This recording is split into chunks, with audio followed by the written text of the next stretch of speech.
இப்போ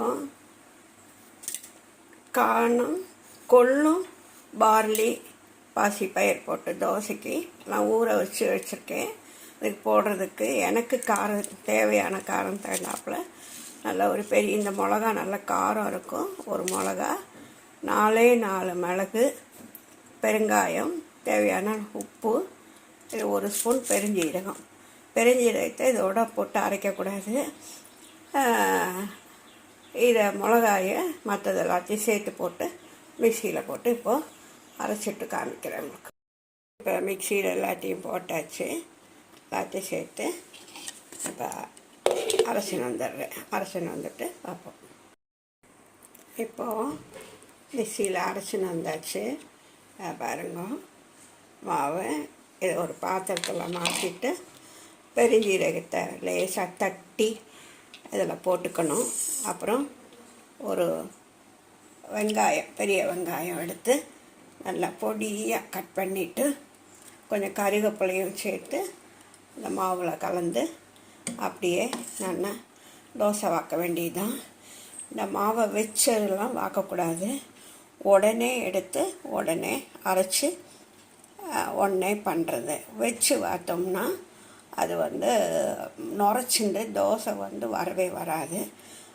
எவ்வளோ தேவையோ அதுக்கு தகுந்தாப்புல மார்னிங்க்கோ ஈவினிங்க்கோ எப்போ வேணாலும் அந்த ஒரு வேளைக்கு தகுந்தாப்புல ஊற போட்டு அப்படியே அரைச்சி உடனே வாக்குற தோசை. இது ரொம்ப ஹெல்த்தியானது உடம்புக்கு. அதை தோசை பார்ப்போம். இப்போது அரைச்சாச்சு. பொடியாக இந்த மாதிரி பொடியாக சாப்பரில் போட்டோ கைனாலேயோ கட் பண்ணி வெங்காயம், பெருஞ்சீரகம் ரெண்டும் இதில் சேர்த்துடலாம்.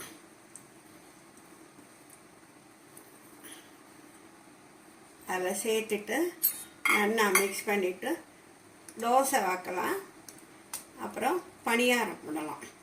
ரொம்ப நல்லா இருக்கும். நான் உங்களுக்கு அதை பண்ணி காட்டுறேன். இப்போது அதே மாவில் தோசை வைக்கணும்.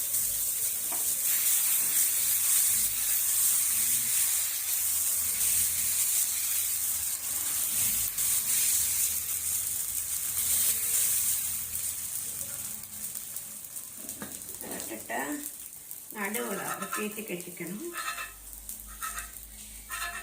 இது அடை கிடையாது, பார்லியும் கொள்ளும் போட்டு வாக்குற தோசை. கொஞ்சம் அது வெந்ததுக்கப்புறம் எண்ணெய் போட்டுக்கலாம்.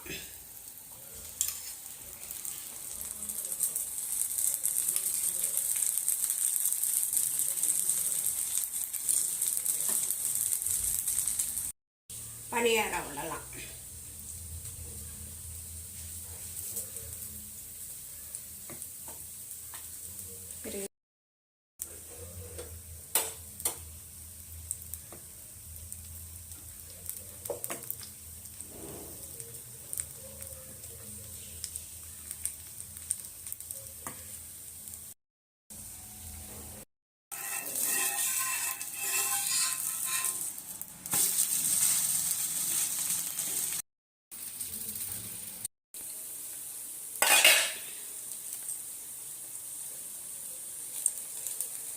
அழகாக நல்லா திருப்பி போடலாம்.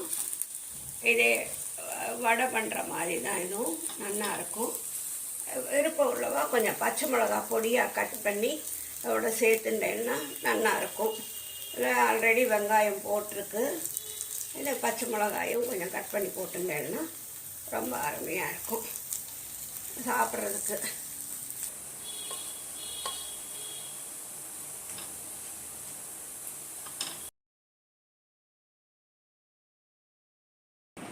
இதுக்கு தொட்டுக்கிறதுக்கு முருங்கைப்பொடி, பிரண்டைப்பொடி, வெங்காய சட்னி எது வேணாலும் வச்சுக்கலாம். நான் இப்போ முருங்கைப்பொடி போட்டிருக்கேன். இந்த தோசை மேலே முருங்கைப்பொடி போட்டு வாக்கலாம். தோசை பணியாரம் ரெண்டுமே இந்த ஒரே மாவில் பண்ணலாம். ரொம்ப அருமையாக இருக்கும். எல்லோரும் இதை பண்ணி பாருங்க. நல்லா டேஸ்டியாக இருக்கும். உடம்புக்கு அவ்வளோ சத்து. பார்லி, காணம், அப்புறம் பாசிப்பயிர் 3 சேர்த்து மிக்ஸ் பண்ணது தான் ரொம்ப ரொம்ப உடம்புக்கு நல்லது. எல்லோரும் பண்ணி பாருங்க. லைக் பண்ணுங்க, ஷேர் பண்ணுங்க, சப்ஸ்கிரைப் பண்ணுங்க.